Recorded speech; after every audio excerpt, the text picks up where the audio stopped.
The broadcast is now starting. All attendees are in listen-only mode. Good morning and welcome to the first part of a four-part series.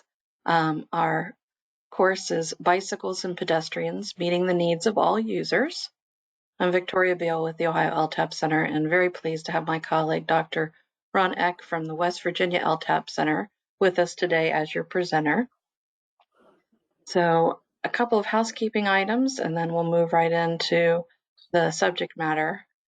First off, we are attempting to record this webinar.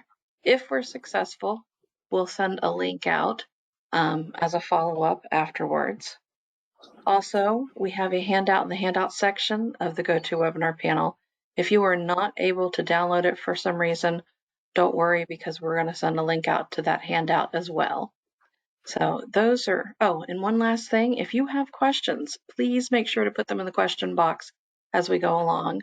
Ron has asked me to stop him if a question comes in and let him know what that is so he can hopefully get it addressed for you. So with that, I'm turning things over to Ron. You ready, Ron? I'm ready. Thank you, Victoria. Welcome, everyone. Good morning. Pleased to see such a good turnout today. As Victoria said, we're going to be talking about bicycles and pedestrians meeting the needs of all users over the next 4 days or next couple weeks. A little bit about my background. I'm a civil engineer and have been involved with traffic engineering, pedestrians, accessibility over the years. And this course arose from my particular interests in terms of my career. My email is on the screen, so feel free after the session, if you have questions or concerns, feel free to reach out. And to echo what Victoria said, if you have questions today, please type them in the question pod or area, and she will interrupt me so we can answer the questions. My objective today is to give you information on designing, building, operating, and maintaining safe, comfortable, accessible, and connected communities so that, number one, walking is a viable transportation choice for everybody, including young people, seniors, and people with vision, mobility, or other disabilities. And two, bicycling is a viable transportation choice for people of all ages and abilities.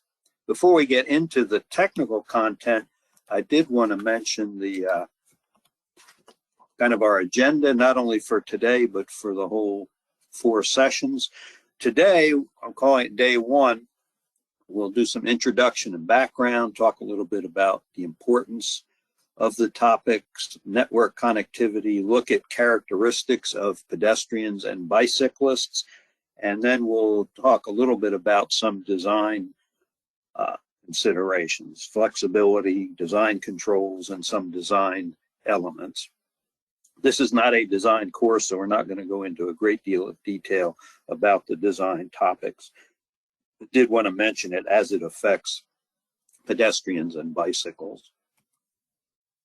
Day 2 on Thursday of this week, we'll look at some more design aspects. We'll look at cross-section elements, rumble strips, look at sidewalks and what I call the associated environments.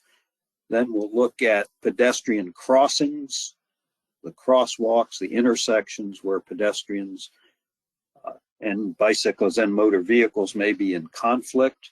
Then we'll look a little bit at roundabouts, also overpasses and underpasses. Then next Tuesday, a week from today, we will continue and we'll look at road diets, look at pedestrians and bicycles at interchanges, look at bus stops, talk about maintaining roads and streets for all users, and then we'll begin talking about bicycle facility types and considerations. And then our last class, day 4, Thursday of next week, we'll continue our discussion of bike facility types and considerations. We'll look also at bicycles and on-street parking, briefly on wayfinding systems for bicyclists, also a little bit about bike parking and end-of-trip facilities. We'll also talk about shared use paths, and we'll wrap up with a rails with trails shared use path case study example. So that's our agenda for the 4 sessions, including today. So why don't we get started? A little bit about the history of walking and bicycling in America. Of course, before around 1900, everybody was a pedestrian or a bicyclist, probably, as the motor vehicle had not yet come into use or into being. Bikes, of course, became popular in the 1890s, and that continued into the early 1900s. At that point, there was much interest in what was called the good roads movement, or get the farmers out of the mud, if you will, so they could get their crops and produce and other products to market. And as you may be aware, interestingly, one of the big lobbying groups promoting good roads was the bicycle community, including, I believe it was called the League of American Wheelmen, LAW. They were a advocacy group for bicycles. And as you can see from the old photo there, given the tire characteristics of bicycles, which continues to this day, of course, in maybe a little bit modified form, but they required a good hard surface for their safe and efficient operation. So bicyclists became advocates for good hard surface roads. And then, of course, soon after that, in the early 1900s, cars became affordable, and we started talking about the evolution of street use. You see a photo there showing a variety of different, both motorized and non-motorized users of the street and the sidewalks in the United States. So you see some pedestrians, we see, I believe, some motor vehicles, some horse-drawn carts, some street cars, and that's what I mean by evolution of street use. Then in 1956, we had the Interstate and Defense Highways Act, one of the more significant acts in the United States in terms of legislation, in terms of not only infrastructure, but also has had an effect culturally and sociologically as well. One of the negative impacts of that, which of course is still being discussed, is kind of the destruction of neighborhoods, or the separation of not only neighborhoods, but maybe neighborhoods from their shopping and workplaces. And we're still dealing with that even up until the current time. But one thing that the Interstate Act allowed, not only did it promote good ground transportation, high-speed ground transportation between larger urban areas, but it also allowed folks to live in the quote suburbs and work in the city or urban area and make that commute. And so probably from the mid-50s into the 90s, we talked about suburbanization, which was the term given to that, as you see in the bottom photo there. These cul-de-sac kind of subdivisions sprung up. And the thing about them that affects what we're talking about today is that the suburbs were, of course, automobile oriented, or you had to have an automobile to be able to get around, because the residential areas were separated from, say, recreational areas, from schools, from shopping. And so that those auto-oriented land uses, of course, required roadways, and those roadways oftentimes were not very pedestrian or bicycle friendly. And so that brings us kind of up to the current time. And you see just one example I thought was interesting of kind of the influence of automobile on design. If you look at the left image there, that's probably maybe a 1920s sort of neighborhood when it was built. The photo, of course, is more modern, but you can see there were no really front yards, maybe front porches on some of the buildings. And maybe the first floor was business, retail, commercial, restaurant, that kind of thing. And the upper levels of the properties were probably residential. But notice wide sidewalk, parking on the street, kind of amenities like street trees and other things like that, versus the photo on the right, which is from probably the early 2000s. Notice the houses are set back from the street, but to me, the thing that sort of stands out is the most prominent feature in the homes, for the most part, is the garage door for multiple vehicles. I guess you can see that one home in the center does have a small porch, but for the most part, things are kind of dominated by the automobile and the garage door. So I call that sort of an example of the influence of the automobile on, in this case, residential design. Versus this, I took this in Seattle, Washington a few years ago. I was there for a conference and was out walking the Sunday before the conference, and this street scene just struck me as that this is kind of cool. This is maybe what, you know, a street should look like. We have motor vehicle users, of course, but we can see evidence of bicyclists. You can see pedestrians walking. In fact, the sidewalk is relatively full of pedestrians. You can also see some folks seated at the sidewalk cafe or outdoor dining. And so it struck me that with all these different users, each of them must find something kind of attractive or, you know, helpful in terms of what they're doing or hope to accomplish, even if it's just relaxing. And so this is kind of what we're going to talk about for the next 4 days or so, is, you know, how can we achieve this kind of environment and make an attractive environment for all users. And that, to me, is our challenge, especially since, as I mentioned, some of the existing infrastructure is more automobile oriented, and so it will need to be retrofitted to include new or enhanced pedestrian and bike amenities or infrastructure. And of course, we still have to manage conflicts between all modes. And you can see in the photograph there, we have probably a 4-lane arterial. Really, there's no sidewalk, no shoulder to speak of, so it's not very pedestrian friendly, but also not very bicycle friendly. The bicyclists would need to share the roadway with the traffic lane, and we'll talk a little bit more about that. Typical residential street, probably in the United States. This is in eastern Pennsylvania, but notice it's, I would call it relatively wide. It's straight. Coming toward us, it looks like it's coming downhill. So you'd probably not be surprised to learn that the main concern of the residents who live on this street is high-speed vehicular traffic.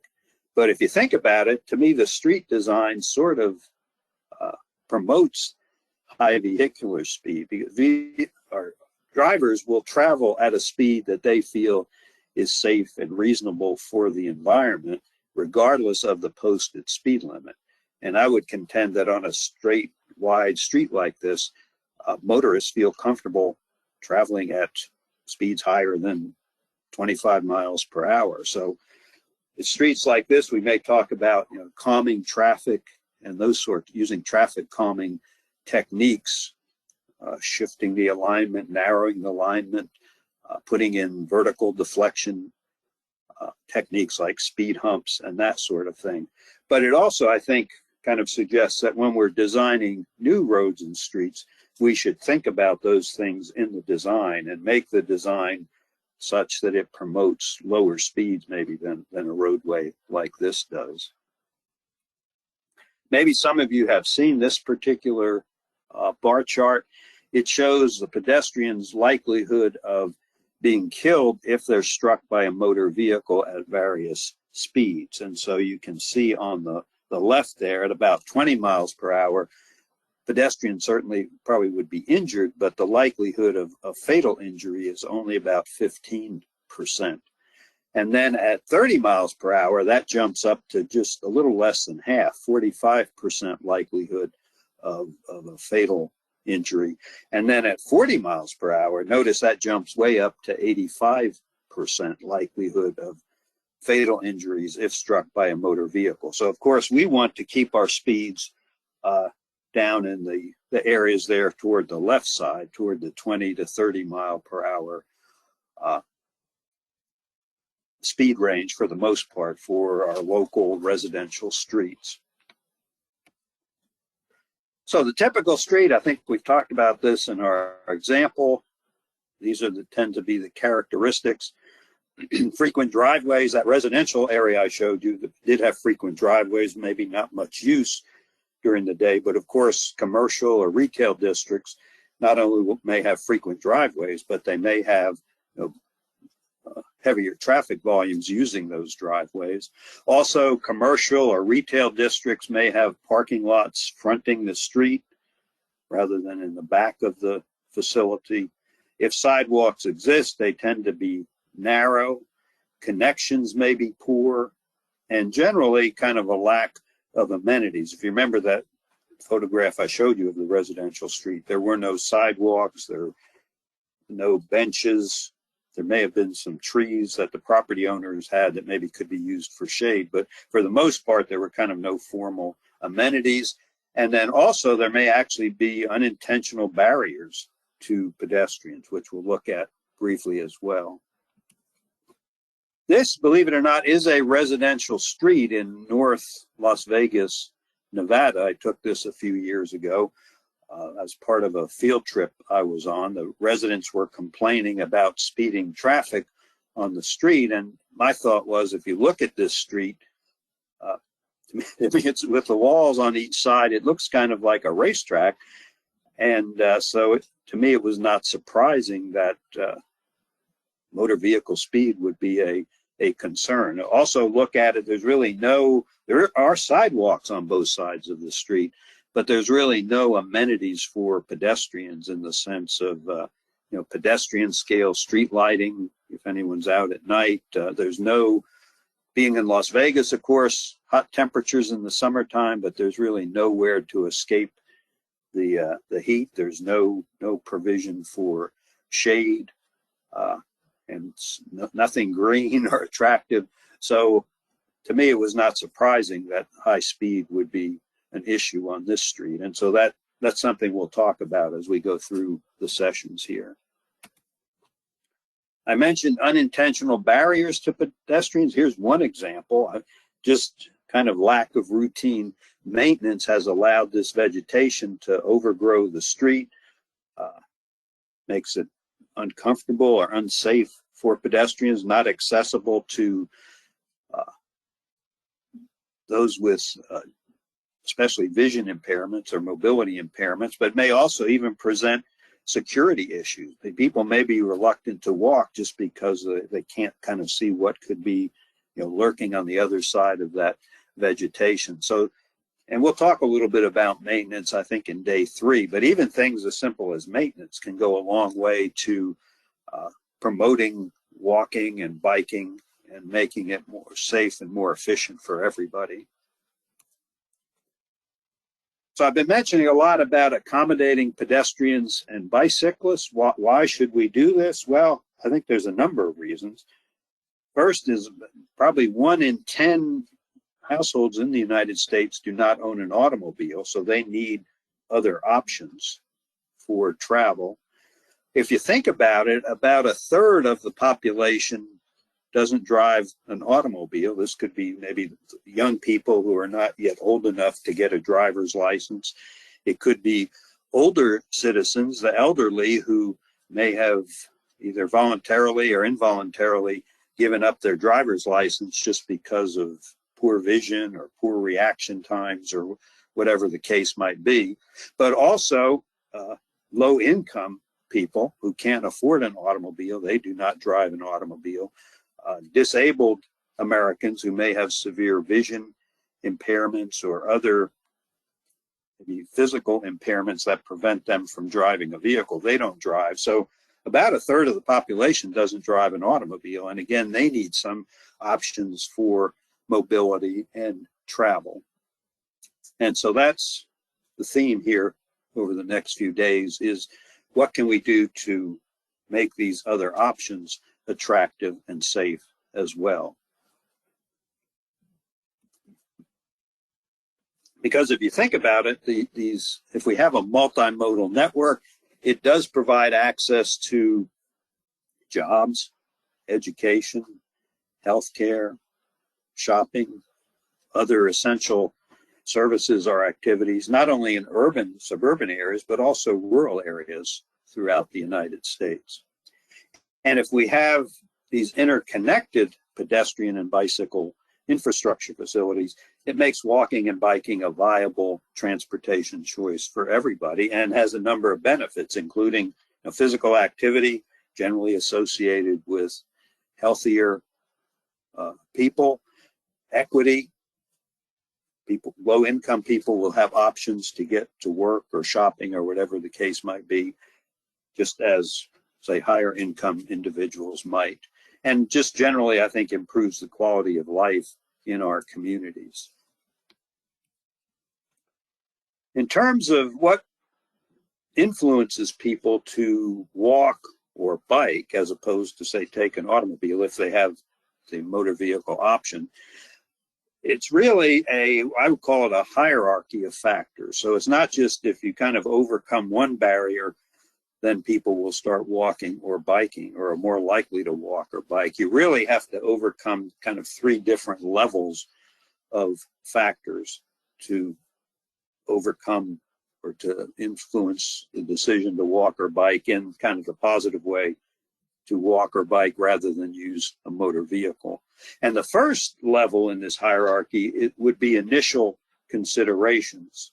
And one of these might be just people may not think about walking. They're so used to jumping into their motor vehicle that they may not think about walking or biking. Some other initial considerations might be kind of geographically related, you might say. For example, in the northern states, in the wintertime, there may be snow, bitter cold temperatures, low wind chills. That may discourage walking. Maybe in the deep south, you may have high heat and humidity in the summertime. That may kind of discourage walking. But all of those I would put in the category of initial considerations. But then even then, if someone decides to say walk to school or to work or to a shopping trip, then we have to overcome the trip barriers, which are barriers related to the actual trip they're making. And this could be maybe an 5-lane arterial street with high speed, high volume of traffic that doesn't have kind of convenient or easy locations to cross that arterial, and that arterial can be a barrier. Or maybe as I showed you in an earlier photo, maybe there's no shoulder to use for bicyclists. Maybe the lanes are narrow and the bicyclists are sharing the travel lane with high speed, high volume traffic that includes commercial vehicles, trucks, and buses.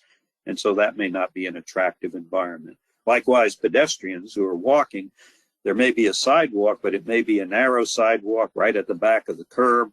And again, narrow lanes, so maybe vehicular traffic of all types is very close to them as they're walking, and people may not feel comfortable or safe doing that. So those would be examples of trip barriers. I guess another trip barrier, not directly related to infrastructure, but might also be kind of personal security related things as contrasted to traffic safety issues. If someone doesn't feel safe walking through a neighborhood, not for traffic reasons, but for other reasons, they probably are not going to do so.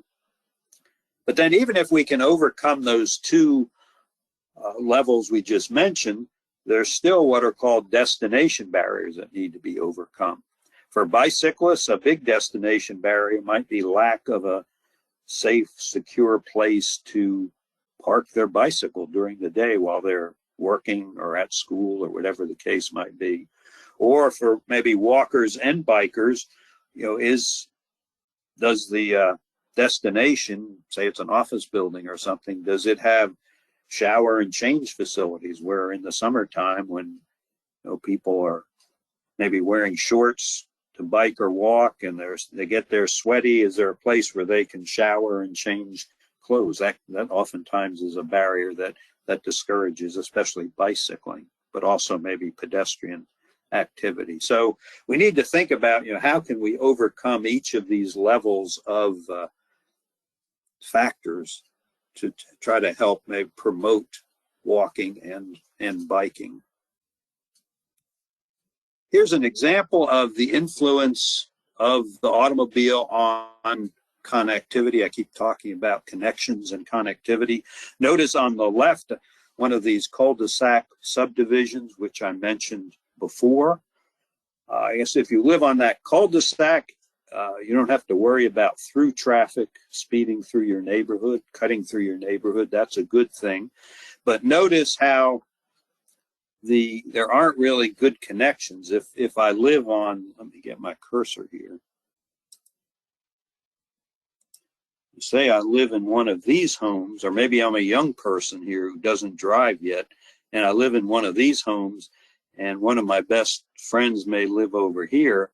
The distance as the crow flies is very short, but notice that because it looks like pretty much every property has fences and barriers and things, to get to that destination, I have to leave the cul-de-sac and kind of go around the corner here to get to that destination. And it looks like there are sidewalks here, but mom or dad may not want me making that trip depending on my age. So they may end up having to drive me to my friend's home. So you had some, during the planning stage, had maybe a little strip of land been dedicated to kind of like an easement here where we could put in a path or sidewalk or route connecting that cul-de-sac to another roadway or to a park or to a school, as the case might be, would go a long way to enhancing connections.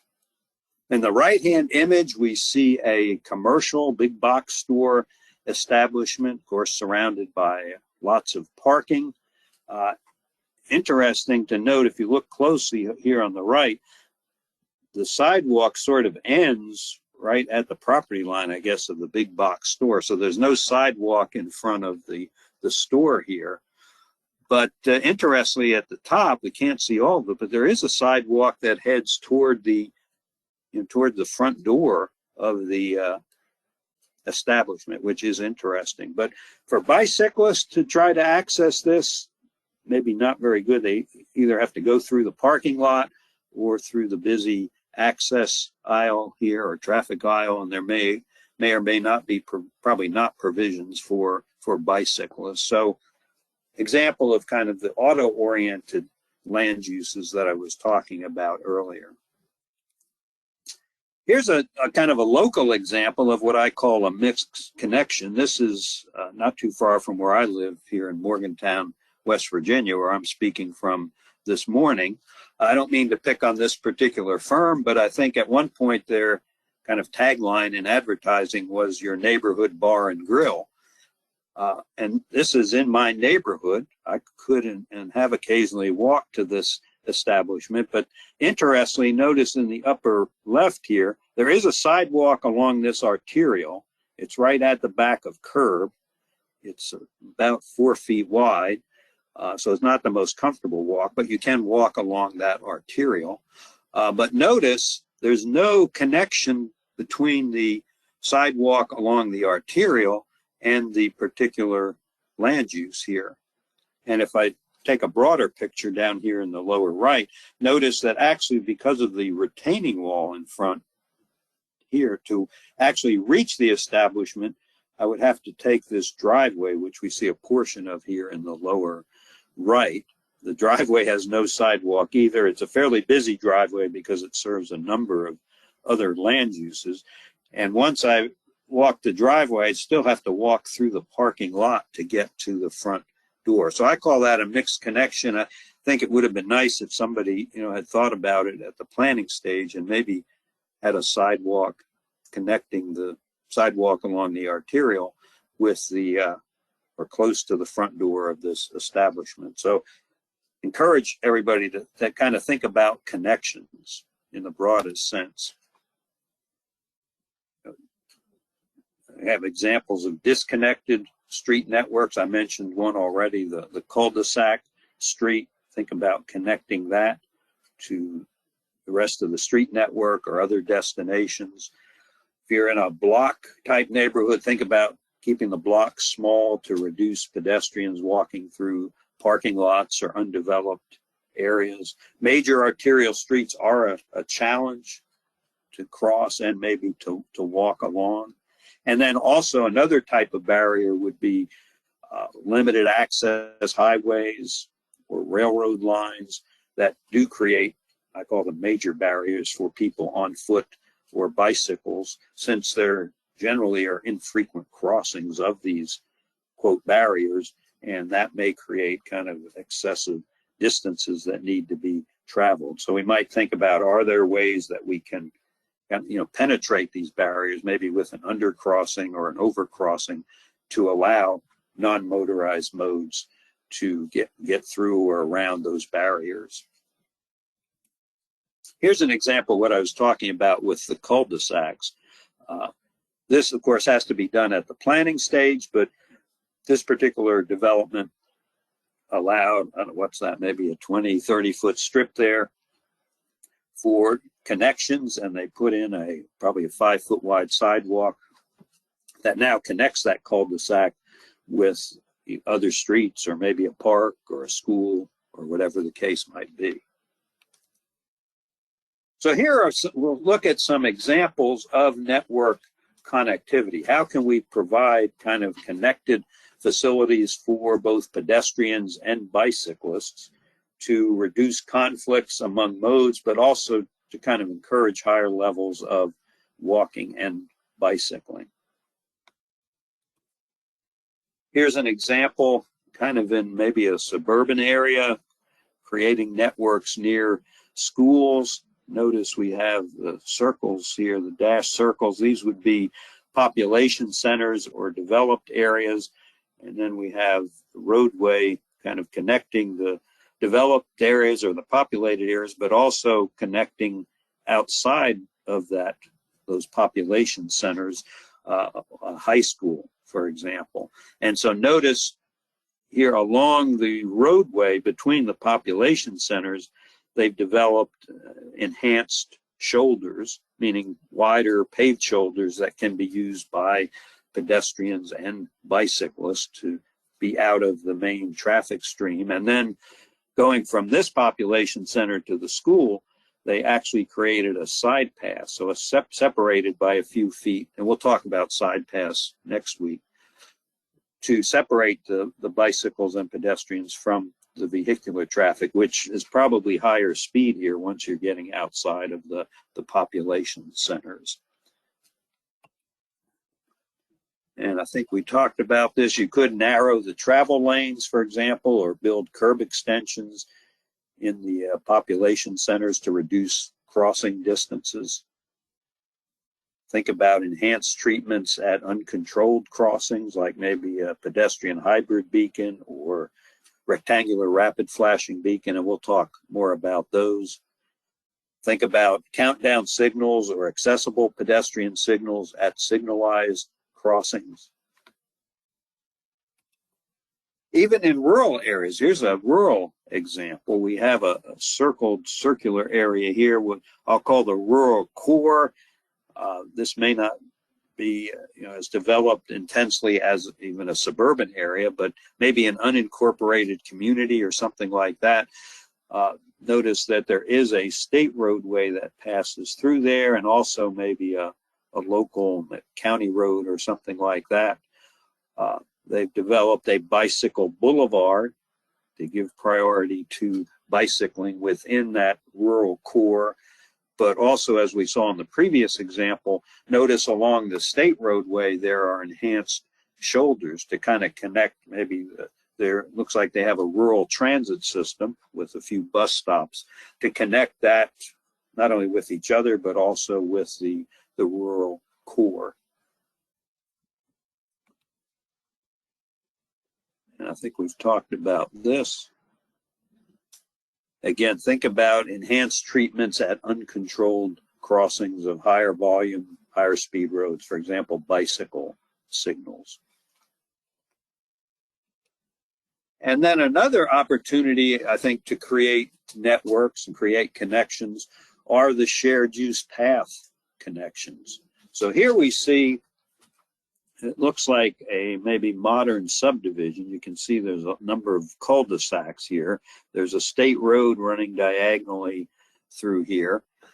And then also notice there's a shared use path. Maybe this is a utility corridor, or maybe it's an abandoned rail line that has now been converted into a shared use path. And notice what they've done is made an effort to not only connect the cul-de-sacs like you see here, but also then to connect the cul-de-sacs to the shared use path to, again, make those connections. And then also here over on the left side where there's, say, a grocery store, a destination for pedestrians and bicyclists as well as motorists, notice they have attempted to make a connection from the shared use path to the state road, and then we indicate a crossing improvement, maybe some sort of enhanced treatment, like maybe a pedestrian hybrid beacon or rectangular rapid flashing beacon to assist pedestrians in crossing to the grocery store, an important destination.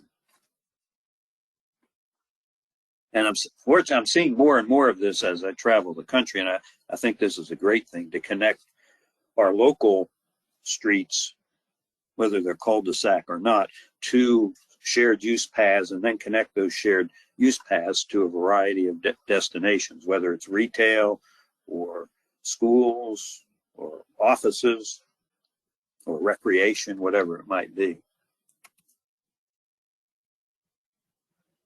Because these paths regional paths can serve as major components of the transportation network and will increase the number of people walking or biking in that area.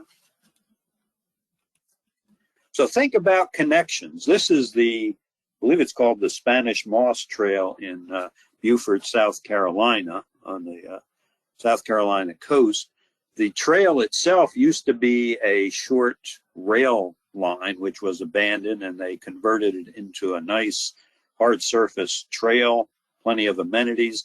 But one of the things I thought was really neat was, notice here they have a short connection. You can see it on the right hand image. Maybe, I'm not sure, definitely less than, say, 100 yards between the trail, which is in the background here, and a shopping area. And on the left here, you can see they've added bicycle racks near the shopping area. These are the same bike racks here to kind of orient you. But the building on this side of the shopping center, is a Publix supermarket, and they encourage trail users to park here on this side of their store, and they welcome trail users to use their restroom facilities. In fact, near the restrooms, they have a kind of snack and beverage area set up where trail users can quickly buy drinks or beverages or food if they need to. So I thought that was just neat the way they made that natural connection and encouraged trail users to access the trail at this point, or if not, to avail themselves of the services and amenities of the nearby shopping area. As opposed to this is in Pennsylvania. Notice it's a dead-end street. It's not really designed as a cul-de-sac, but it kind of functions as one. It's a dead-end street. It looks like there are sidewalks along the street, but it also appears that for, what is that, maybe 30 feet, there's no connection between the sidewalks and this regional trail, which to me would be a logical thing to do and could be done probably at relatively low cost. The terrain looks favorable. It looks like they could comply with ADA requirements and so forth.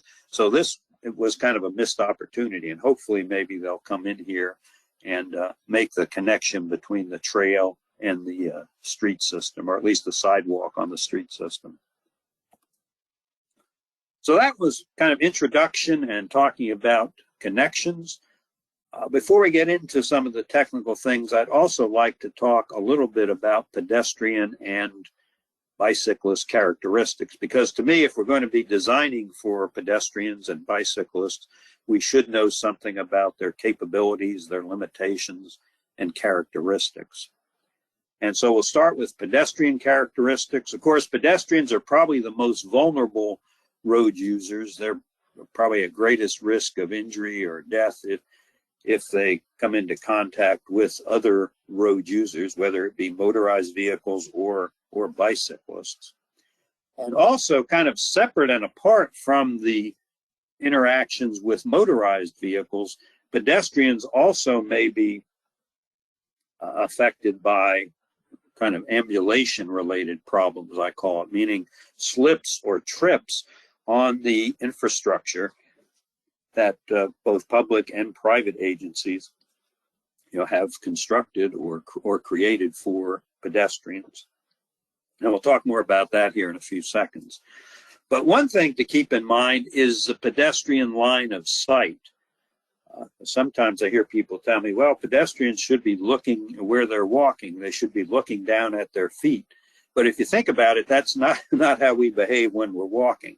Unless it's maybe, it has been freezing rain overnight and you go out walking, we don't generally walk looking down at our feet. And studies show that pedestrians typically are looking about 15 degrees below horizontal when they're walking. So that means they're really looking like maybe 15 to 20 feet ahead of them. They're not looking down at their feet. And so that can lead to potential issues such as the upper left here, heaved up sidewalk slabs or discontinuities in the sidewalk. At least notice this one, it looks like has been painted yellow, so it kind of stands out for the pedestrian. But think about if that was not painted, that from 20 feet away, that discontinuity, that change in level, might look like just another joint in the sidewalk. And then by the time the pedestrian gets there, they're looking 15 to 20 more feet down the road. And so they may trip over that change in level there.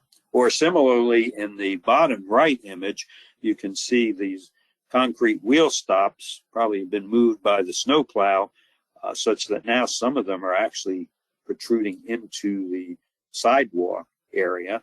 And notice that, for example, the end of this one, the paint, I guess, has flaked off or worn off.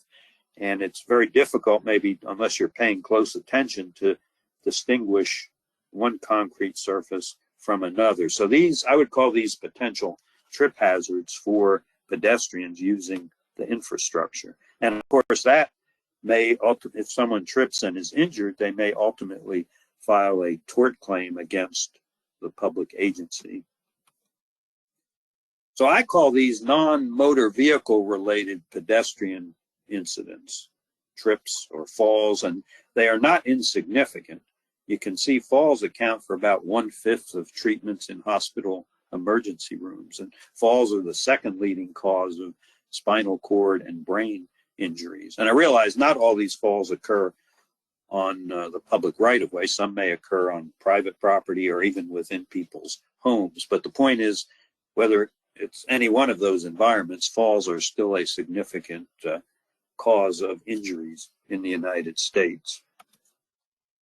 So what are some basic conditions of walking surfaces that cause falls? Well, I identified 4 here. One is an unexpected change in traction of the walking surface, meaning change in the friction or slip resistance of the walking surface. Another one is an unexpected change in the level of the walking surface. People generally expect a level walking surface, and if there's a heaved up sidewalk slab or what's called a single step in that walkway, that may catch people by surprise and lead to a fall incident. Also, an unexpected impediment in the walking surface, meaning something that's maybe temporary, but that kind of can be an obstacle or impediment in the walking surface. And then unexpected variation in stair geometry, which we're not going to really talk about. I want to focus more on the walking surface, but I will mention stairs a few times today because I think stairs still play a role in our infrastructure, even though obviously they are not an accessible route. Ron, I just wanted to take Yes. a quick second and remind folks that if they have questions for you, they can enter them in the question box. We haven't had any yet, but I'm sure there'll be some queuing up soon. Thanks. Yeah, thanks, Victoria. And yeah, I encourage questions. So if you have any, just put them in the questions box and we'll be glad to respond. Here are a couple examples of changes in traction that actually did lead to serious injuries for pedestrians. The one on the left shows some maybe water and maybe more importantly some mud that had been carried out onto the sidewalk surface. The sidewalk is on a gradient, and so could lead to slips and falls. Likewise, on the right side, we see, I guess that's some anti-skid probably from winter maintenance activities, but those small stones on a hard surface can also create a slip potential. I mentioned unexpected impediments. This is probably an example of that. I think there's a contractor maybe working on the property there to the upper right, but it probably would have been a good idea maybe to put at least some warning signs or something there to alert pedestrians of the impediment in the walkway. But this could be an issue. Imagine someone, say, in a wheelchair, the small front wheel of the wheelchair could hang up or gets kind of stuck by that cable or hose or whatever that is. And so not only is it an impediment, say, to able-bodied pedestrians, it could also be a barrier and a safety issue for folks with disabilities. So the traction-related falls, as I've just mentioned, lead to slips and falls, or the slip is the type of fall, we should say. And typically, in a slip, the pedestrian falls backwards, and oftentimes between slips and trips, probably the slips are the most serious in terms of injuries because people fall backwards. They may strike their head on the pavement. It's not uncommon that they end up with a fractured hip or spinal cord injuries. So slips and falls are probably the most serious in terms of severity. In fact, every year, there are a number of fatal injuries in slips and falls. On the other hand, the other type of fall would be the trips, where there's a higher elevation that's downstream of the pedestrian's path, like a heaved up sidewalk slab. And one of the feet comes forward and strikes that. Of course, when they strike that, the foot basically stops, but the upper part of the body, the upper torso, is still in motion. And so it sort of pitches forward toward the pavement. And then, of course, since it's a forward fall, the natural instinct is to throw out your arms or hands to kind of catch yourself. And that's why the typical injuries here might be, broken wrists or fractured collarbone, abrasions on knees or hands or even the face. So that would be a trip as opposed to a slip. And I don't mean to minimize the severity of these injuries that you see here, because certainly a fractured collarbone, fractured wrist is very serious. But generally, trips do not have the same degree of severity as a slip and fall would have. I mentioned earlier, I think, what's called the single step. As you see here, we find this a lot in our built environment. Maybe a 5, 6, 7-inch high riser or change in elevation. And what happens when people are walking from the higher level to the lower level is because that 5 or 6-inch riser height is relatively small, it's hard to perceive or detect. And so people kind of expecting to step onto the sidewalk, but their foot drops 6 inches lower than they expect. And that's called an air step and can lead to loss of balance, can even lead to fractured ankles and things like that because the foot comes down harder than the pedestrian expects. And as I mentioned, there's a lot of examples of this in our built environment. Here's one. Notice the single step oftentimes is apparent coming from the lower level to the upper level, as you see here. I think one can see that there's a step there. But let's look at this same location from a couple other perspectives. think you might agree it's very difficult, especially here on the left. I mean, that looks sort of like just a joint in the concrete, but actually there's a 6-inch elevation difference there, or even from a distance, again, it's hard to perceive. So these single steps do catch pedestrians by surprise, especially if there's lack of contrast, like you see here between the upper and lower surfaces.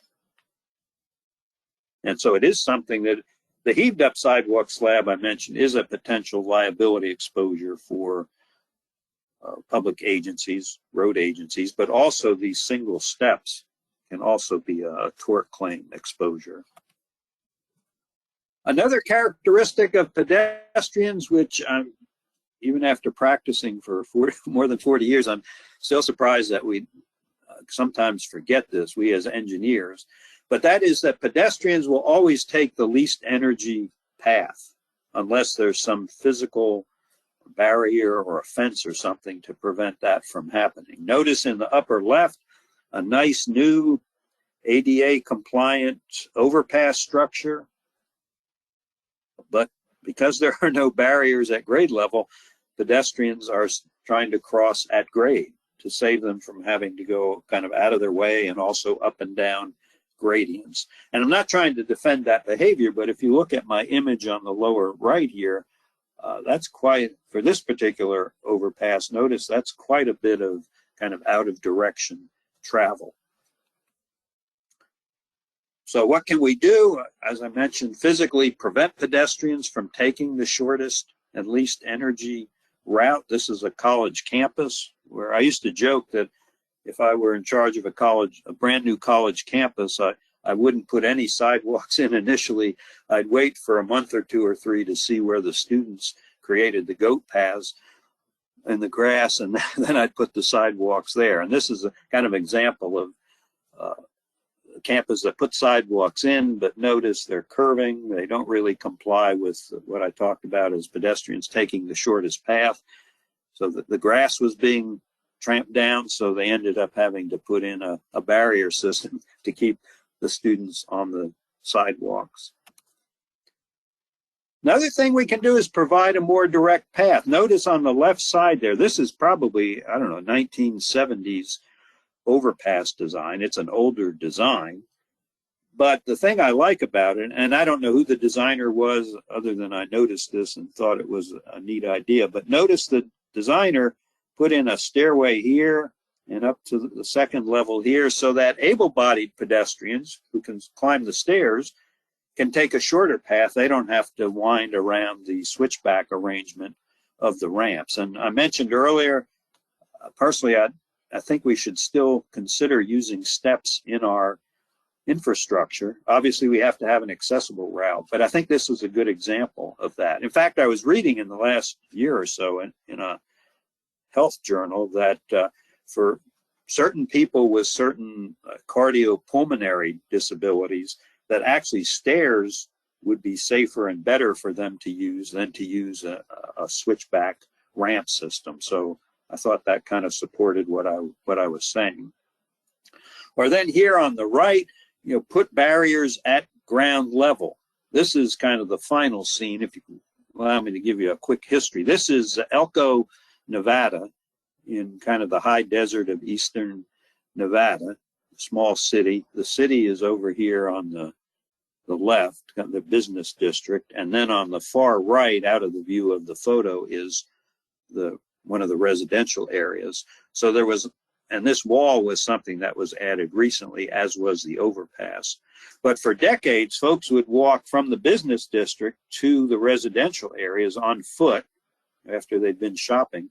And what's behind the wall here that we can't see is not a roadway, but it's the main line of the Union Pacific Railroad, a double-track mainline railroad. I think the train speeds are like 70 miles per hour, and there were a significant number of pedestrians that were being struck by these trains.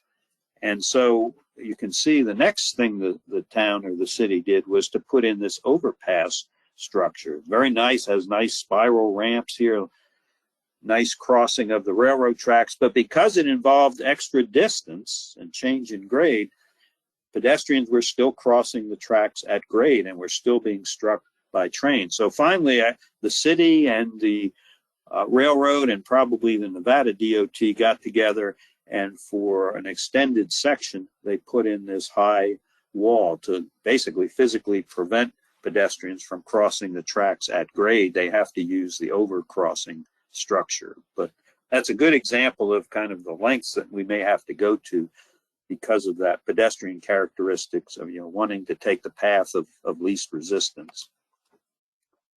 And then kind of related to this too, I'll say more about this image maybe next time, but this particular, I won't identify the state, but this particular state DOT, you can see erected the kind of the pedestrians prohibited sign here, because there are no sidewalks, there's really no shoulder for pedestrians. But the point I wanted to point out is, notice, even though that sign's there, you can still see a well-worn goat path under the structure here. So pedestrians, that sign alone is not going to prevent pedestrian passage. And also, as I allude to in the title there, it does present some ADA and some accessibility issues, and we'll look more at that probably next time. One other interesting thing to consider is that studies have found that if pedestrians have to wait more than 30 seconds, they're probably going to take some action. And I'm not suggesting we time our signals so that pedestrians don't wait more than 30 seconds. I realize that's unreasonable or unrealistic in a lot of cases, but we do need to be aware that, pedestrians don't like to wait. And if the wait is too long, they will take off and maybe cross the street against the signal or cross at another location, a mid-block location or something. So we do need to think about waiting times as well. And this holds true, even say waiting for an elevator or something. And you might, next time you're at an elevator, you might just kind of do a little quick informal observation study. That I've noticed this myself. If people have to wait more than 30 seconds, they start getting restless, they walk around, they push the elevator button again, and those sorts of things. So I think there is some basis to that waiting time number there. Another characteristic of pedestrians that has, I think, serious safety consequences is pedestrians tend to overestimate drivers' ability to see them, especially at night. And here you see the factors that affect visibility of pedestrians in traffic. It's what they're wearing, what the pedestrian's wearing, the type of vehicle, the driver, and of course each driver, each of us has different vision capabilities, but also the headlamps of motor vehicles. And the key factor that comes into play here is the degree of contrast between the pedestrian and the environment, or between the background. And studies show a pedestrian in black clothing first becomes visible to a motorist under low beam headlights about 50 feet in front of the vehicle. And you can see the photo there, how difficult this pedestrian is or would be to be seen at night. And if you do the math or do the physics here, given that visibility distance, any vehicle traveling more than about 18 miles per hour, the driver's not going to be able to stop in time. And at least from vehicular traffic I see, even in residential areas, very few vehicles are traveling around 18 miles per hour. So this is a safety concern. And also need to think about older driver vision, that as we age, the amount of light we need to see something doubles every 20 years from age 20. And as an older driver myself, this is maybe one of the things I've been able to observe, not only recently, but even when I reached middle age. I noticed my nighttime vision was not what it used to be. And this kind of quantifies that. So notice a 46-year-old driver requires 4 times as much light to see the same thing on the roadway as a 20-year-old driver. Or a 72-year-old driver, and there's a lot of 72-year-old drivers on our roadways at night, they require 16 times as much light to see the same thing. So again, pedestrians probably overestimate what drivers can see on the roadway. They think if the pedestrian thinks that if they can see the driver's headlights, that the driver can see them. But of course, that's not how it works, because contrast comes into play with the from the driver perspective. Some other characteristics of pedestrians: average walking speed is about 3 to 3.5 feet per second, but special populations will walk more slowly than that. There's really no single design pedestrian. We need to accommodate a variety of pedestrians, and I've identified children, the elderly, and people with disabilities as kind of 3 populations of interest to roadway bicycle pedestrian folks. Children, of course, perceive their environment differently from adults. They are not able to judge how drivers will behave. They've not been drivers themselves. Because of their smaller stature and shorter legs, they tend to walk more slowly. Of course, their eye height will be lower. Interestingly, children have 1/3 less peripheral vision, so they have more tunnel vision, say, than an adult. Probably not good in judging speeds and distances. And for very young children, they may not be able to read or understand warning signs and signals and other devices that we may install on the roadway.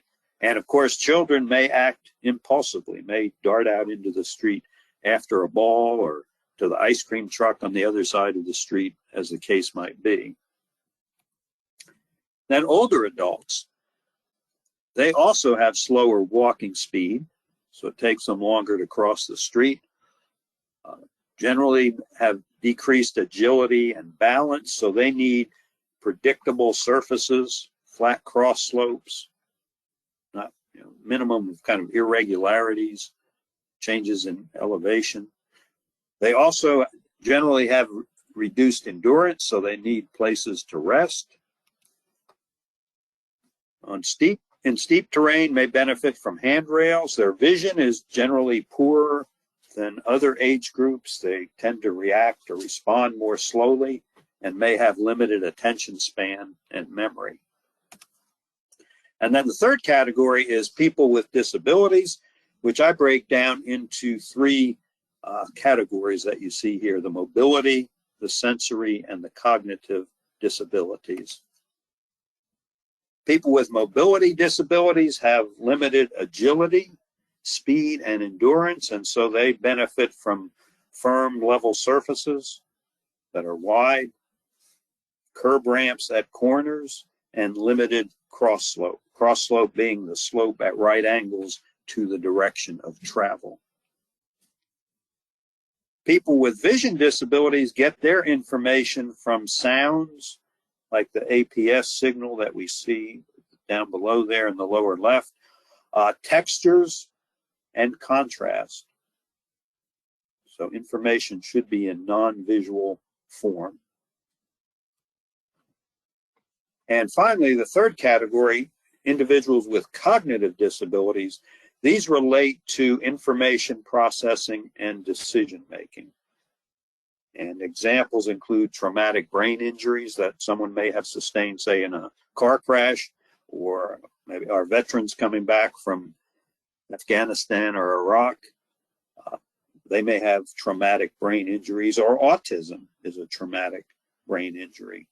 And because of kind of the breadth and the depth of this type of disability, it is hard often or a challenge to design our infrastructure to accommodate them. But here's some guidance when we can, is try to use straightforward, direct environments, uncomplicated street crossings, easy to understand symbols, avoid signs like you see on the right there that can be confusing or take time even for someone who doesn't have a cognitive disability to digest the information and understand what action is needed. Characteristics of bicyclists. There are a number of different classification systems that have been developed over the years to kind of classify bike riders, but this is one that I think is widely used. You'll notice they have different categories here, or user profiles, and over here on the right are the highly confident cyclists, a small proportion of the total population, but these cyclists are experienced, they're comfortable riding with traffic, they understand the rules of the road, they may go 20, 30 miles, might be a typical trip for many of them. So they're the highly confident cyclists. Then we have kind of the somewhat confident cyclists. They prefer to ride on a separate facility, but they will ride in a bike lane, or a paved shoulder if needed. And then we have the interested but concerned, which is a large proportion of the population. They're not comfortable with bicycling in bike lanes. In fact, they may even bike on the sidewalks, even if bike lanes are provided, because they prefer that separated off-street bicycle facility. They may not be as familiar with the rules of the road, so you may find these cyclists, riding against traffic, for example. That's not uncommon. So that's the interested but concerned. And then we have the non-bicyclist, they're just uncomfortable bicycling in any condition. They're not really interested in bicycling, or maybe unable to do so. The bike as a design vehicle, you can see there's quite a bit of variety. We don't just have sort of the basic adult bike that you see there in the upper left. We have recumbent bikes. We have bicycles with trailers, bicycles for tandem bicycles. And as we'll talk about probably on our last day, the design vehicle, or the design bike, if you will, may depend on the specific parameter you're interested in. For example, the recumbent bike, notice the bicyclist is actually seated lower than pretty much any of these other designs. So for sight distance determination, the recumbent bike, the height of the bicyclist, would probably be the key design parameter.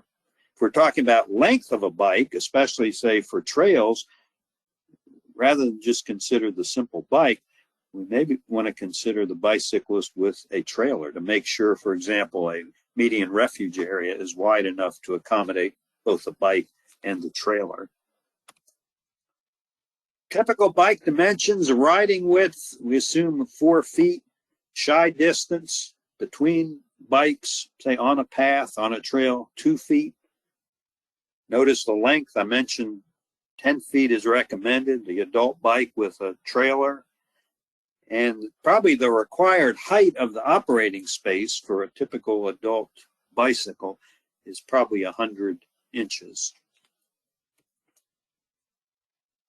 Where motor vehicle traffic volumes, truck and bus volumes and speeds are high, think about an operating space of 5 or 6 feet.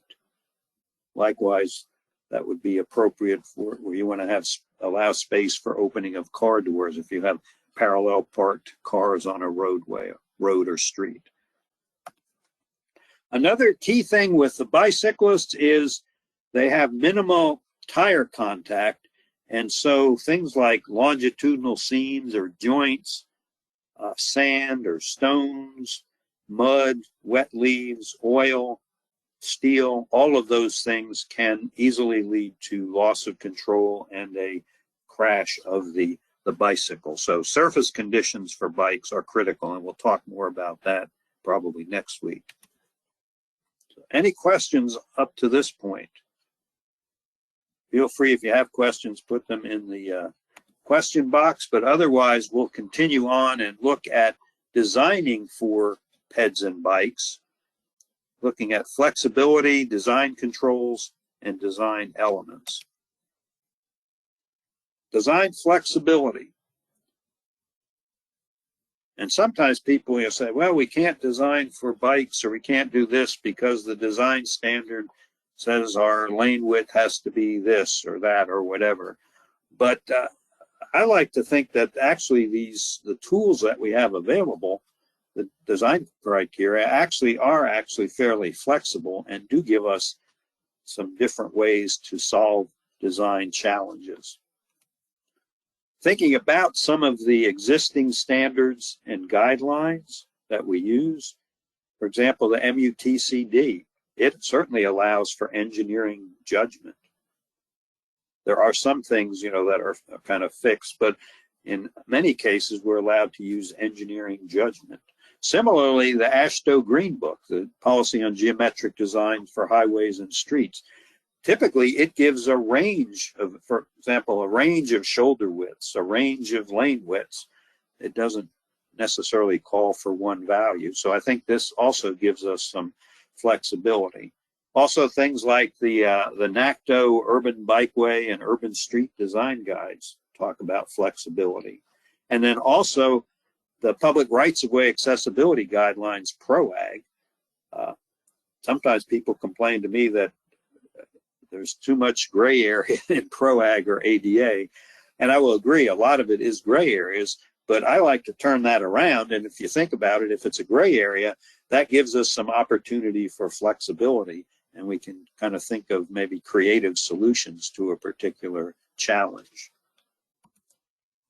So some of the design controls, one of the fundamental ones, I think, is design speed, the design speed of the facility. And this influences things like horizontal and vertical alignment, lane width, shoulder width. And as I just mentioned, the Green Book does allow for flexibility, giving us a range of values. Other resources like NACTO and ITE recommend lower design speeds to be more pedestrian and bicycle friendly. But also in selecting speed, it's important to consider both the context and the speed of the roadway, meaning are we in an urban area, suburban area, or rural environment? And as I mentioned earlier, keep in mind that drivers select their speed based on their individual perception of safety. Another design control is the design vehicle, which should be the frequent user of the street or roadway, and that should dictate the lane widths and the corner radii. But it's also important to consider the use of a control vehicle or infrequent user of, say, an intersection to understand how larger vehicles will negotiate an intersection. So, for example, a control vehicle in a residential neighborhood might be the ladder truck from the fire department, or it might be a moving van that comes in infrequently but does need to be accommodated so folks can move in or out of their homes. Ron, For example, I'm sorry. Yeah, Question that's come sure. in. Someone would like to know, what about design speed considering the use of e-bikes? And, and here in Ohio, I'll share with you, we do have a large portion of our Amish population that use e-bikes. So I'm sure that's why they're asking. Yeah, that's a good question. And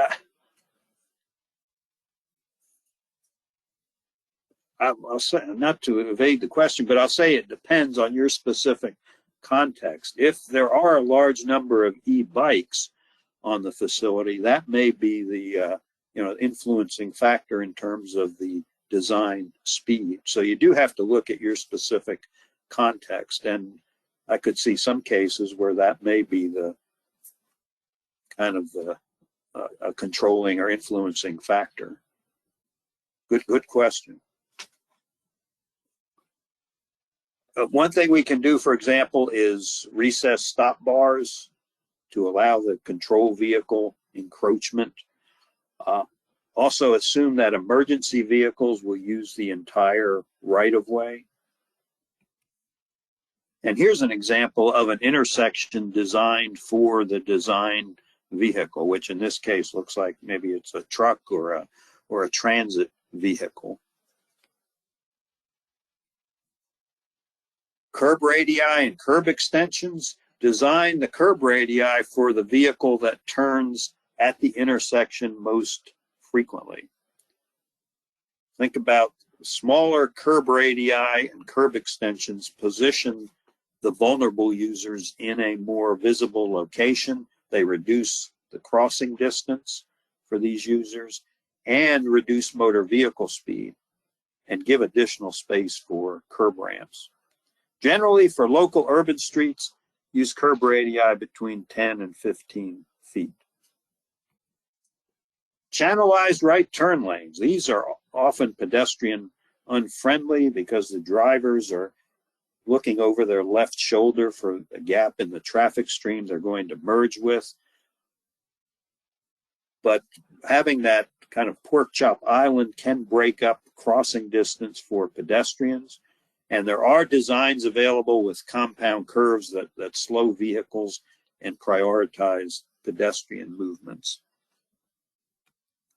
And I would note that the final rule of PROAG, which came out in August of 2023, does give some additional requirements for multi-lane. This is multi-lane, not single lane, multi-lane channelized turn lanes. Notice that there needs to be a crosswalk treatment consisting of one or more of the following. One of those is a traffic control signal with a pedestrian head, a pedestrian hybrid beacon, a pedestrian actuated rectangular rapid flashing beacon, the RRFB, or a raised crossing. And we'll talk more about these requirements since they are identical for multi-lane roundabout roadways.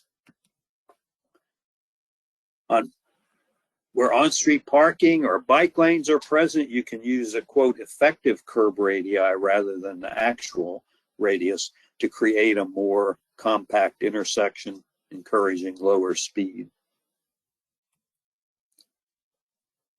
Where large vehicles make occasional turns, think about mountable truck aprons. So there's no encroachment into the pedestrian waiting area. And these should be visually distinct from the adjacent travel lane and the crosswalk. And here you see some of the characteristics of those mountable truck aprons. Make sure that the bike stop bars, the detectable warning surfaces, and signal equipment is located behind the mountable surface area. And here are some examples. The one on the left, to me, is not really visually distinct from the sidewalk or the roadway, but the one on the right you can see uses the, it looks like stamped concrete to identify the truck apron. Sight distance, to me, that's one of the critical design parameters so that drivers can see the road ahead, pedestrians can see vehicles, or they can, or I should say drivers can see pedestrians. And the AASHTO Green Book does give criteria for stopping sight distance, also for intersection sight distance. Intersection sight distance relates to the sight triangles at an intersection.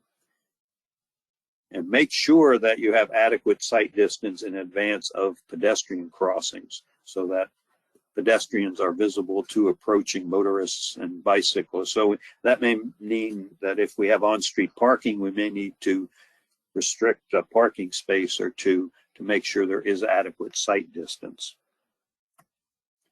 Horizontal and vertical alignment, the curves and grades, we mentioned that's affected by speed, and in turn it affects speed. And so we need to try to design our alignments to balance safe vehicular travel with reasonable operating speed. And the AASHTO Green Book provides some guidance here. Access management is also, should be part of our thinking, part of our design. Notice driveways, of course, we can have conflicts between vehicles at a driveway, but here you see obvious conflicts between pedestrians on the sidewalk and vehicles in the driveway, and also bicycles in the roadway are potential. You have potential conflicts when we have driveways. So access management is something we need to think about. I like to say every driveway is a potential conflict, like you see on the left here, kind of an open driveway, no real driveways defined, no good access management. Also, maybe in the lower part of the photo here, we see maybe even a tripping hazard for pedestrians. But then also driveways can be an accessibility concern. As we see on the right, the driveway grade becomes the cross slope of the sidewalk.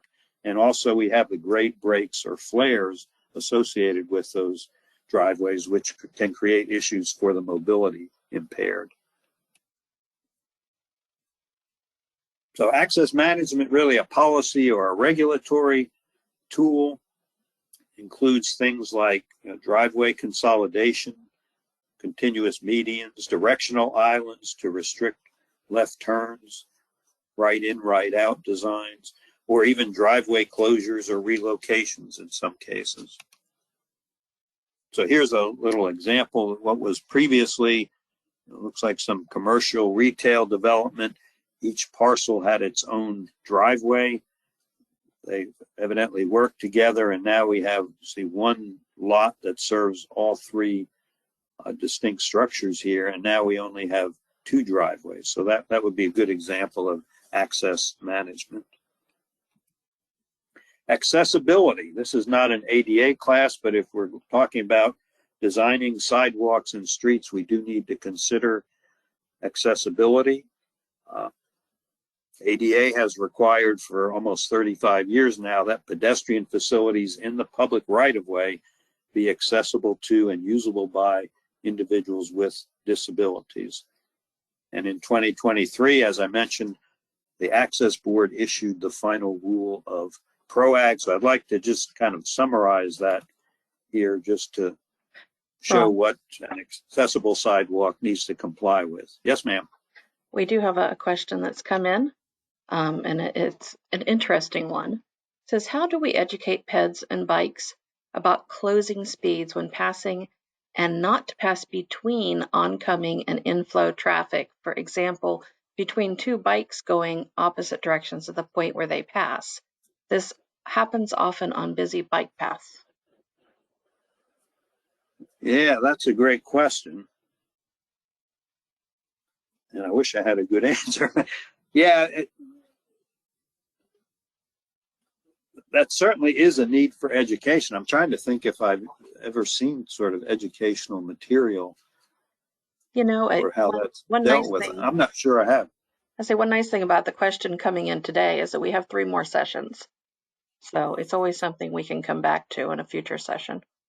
Yeah. Yeah, and a complicating factor too, and I guess would be part of the education, would be that, of course, different pedestrians may have different perceptive abilities, if you will, that an older person may perceive something different than a, say, a younger pedestrian. But yeah, that's a good idea, Victoria. Let's sort of think about that as we go on here.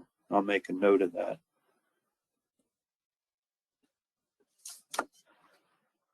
When it comes to accessibility, there's really, in public works, there's really 2 sets of standards and guidelines. There's ADAG, the Americans with Disabilities Act Accessibility Guidelines, that applies to buildings and sites. And then we have PROAG, the Public Rights of Way Accessibility Guidelines, that applies to the public right of way.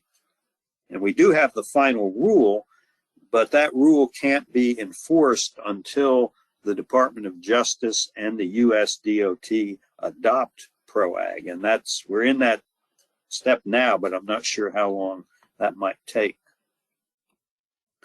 But these are the key elements that a pedestrian access route must provide for pedestrians. Minimum 4-foot wide continuous clear width, maximum grade no steeper than the road grade where the sidewalk serves the street, 5% maximum grade elsewhere, including crosswalks, no more than a 2.1% cross slope on the sidewalk, firm, stable, slip-resistant surface that should be smooth, changes in level not to exceed 1/4 inch vertical. Those between 1/4 and 1/2 inch need to be beveled not steeper than 50%. There should be a continuous circulation path to connect pedestrians to accessible elements, spaces, and facilities. Where the sidewalk's narrower than 5 feet, we need a 5-foot by 5-foot passing space every 200 feet. Although not a requirement, I would recommend paying attention to placement of street furniture so we don't create an obstacle course for the visually impaired or for individuals with mobility impairments. And we should limit protruding objects. These are some examples of protruding objects in the pedestrian circulation path. And notice sighted pedestrians could probably see these. The issue is that pedestrians with mobility impairments cannot see these and could strike them, bump their head on them at least, or even worse, so it's a safety issue. So we need to consider protruding objects. Here's the definitional sketch, if you will, for a protruding object. It's something that protrudes into the pedestrian circulation path more than 4 inches at a height above 27 inches and less than 80 inches. So something in this area here can't be detected with the cane, and a pedestrian could run into it. Ron, a Strike question their that head. just came in. Yes. Is the minimum width absolute, or is there some room to move? Good question. There is some room to move, but if any of you are familiar with ADAG, which is for buildings again, ADAG has a concept of pinch points where, for example, if you're, have a hallway in a building and maybe a column sticks out into that hallway, that's called a pinch point. But PROAG does not allow for pinch points. But if you have to have it less than 4 feet, the obligation is to make it accessible to the extent practicable to do so, and then document a technical infeasibility. So for example, I don't have a picture here to show you, but in downtown Morgantown, where I live, our state DOT a few years ago rebuilt the sidewalk, and there was a big utility pole in the middle of the sidewalk. So from the utility pole to the storefront was 42 inches. That's less than 48. But our DOT, if you look at the project files, there's a technical infeasibility write-up in there that explains that 42 inches is less than 48, but it's greater than 36. And actually in ADAG, in a building, the minimum access route is 3 feet wide. So the write-up basically says we couldn't get 48, but we have 42, which is accessible under other ADA criteria for buildings. And so we made it accessible to the extent practicable to do so. And so that documentation is part of the project file. So that's how that would be handled. And of course, this is context sensitive too. If there was only 20 inches from the pole to the wall, that would be a difference. We'd have to look at other ways, to provide accessibility. But that's how that would typically be handled, with a technical infeasibility write-up or design exception. Good question. Other considerations for sidewalks, make sure you have space for turning, for changes in direction, or at transit stops, for example. And under the final rule, the minimum landing dimension is 4 feet by 4 feet for a level turning space. Surface treatments are important. I recommend smooth treatments for the actual travel path. And if you want brick or texturing or something, my advice is to put that in the border areas. Curb ramps, the basic element of accessibility. PROAG gives design criteria. We should not be using or not be building any more single diagonal ramps. And of course, each curb ramp needs a detectable warning surface to alert pedestrians with vision impairments, excuse me, that they are entering or leaving the roadway. And I think we're right on schedule here. Any questions on that or anything we talked about today? Very good timing, Victoria.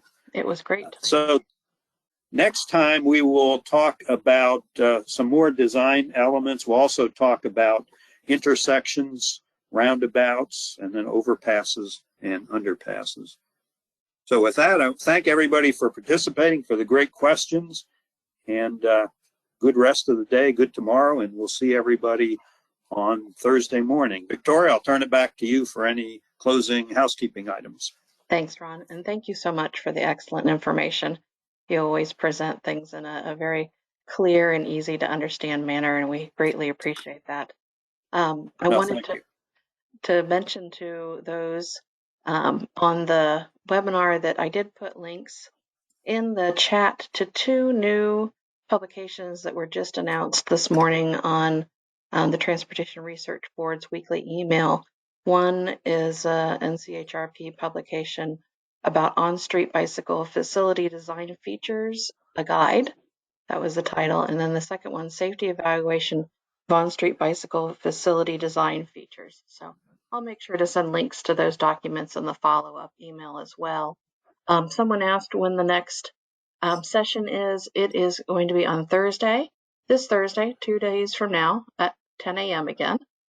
And then if you do need to sign up for that, I'll make sure to, or you have anyone you want to share it with, I'll send that link out in the follow-up email as well. So thank you so much, everyone, for your time and attention today. Oh, Ron's got those publications pulled up right there on his desktop. So yes, we'll make sure you get those links as well. But thank you, everyone. Have a great rest of your day. I hope you are warm and sunny where you are and are able to get out and enjoy a little bit of this fantastic weather we're having in March. Take care.